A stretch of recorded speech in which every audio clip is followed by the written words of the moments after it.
জিন জাদুতে আক্রান্ত হওয়া অনেক পেশেন্টদের জন্য এটা এক প্রকার রহমত হতে পারে, বরকত হতে পারে। আমি কেন এই কথাটা বললাম, কারণ আমাদের অনেকগুলো পেশেন্ট আছে যারা তাদের নিজেদের জীবনের ঘটনাগুলো আমাদের সাথে শেয়ার করছিল। তো একটা বোনের অবস্থা এরকম ছিল, উনি আমাকে বলছে যে উনি যখন ওনার কলেজ লাইফে ছিল অত্যন্ত শৃঙ্খল, এই টি শার্ট জিন্স প্যান্ট এইসব মানে এরকমভাবে চলাফেরা করতো। তো সময়ের বিবর্তনে উনি এখন মাশাআল্লাহ ৫ ওয়াক্ত নামাজ পড়তেছে, তাহাজ্জুদ পড়তেছে, প্রত্যেক দিন কোরআন তেলাওয়াত করতেছে, জিকির আজগার। আমি ওনার একদিন মানে শিডিউল দিয়েছিলাম শুক্রবারে।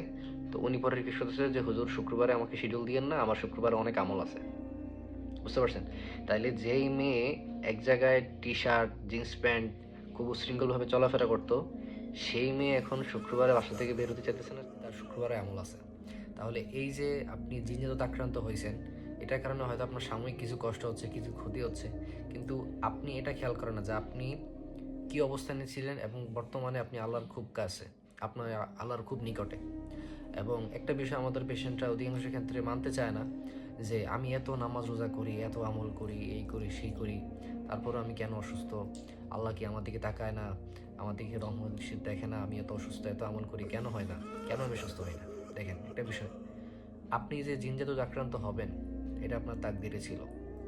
আপনি অসুস্থ হবেন এটাও তাকদিরে ছিল।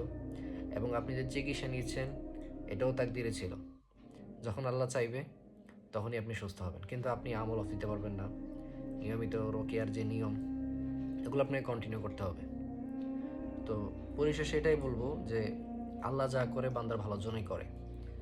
বান্দা হয়তো মনে করতে পারে যে এই সময়টা আল্লাহ আমার জন্য মনে হয় ভালো কিছু রাখে নাই, অনেক কষ্ট হচ্ছে শারীরিকভাবে মানসিকভাবে, কিন্তু একটা সময় পর আপনি ফিল করতে পারবেন যে আল্লাহ যা করে ভালোর জন্যই করে।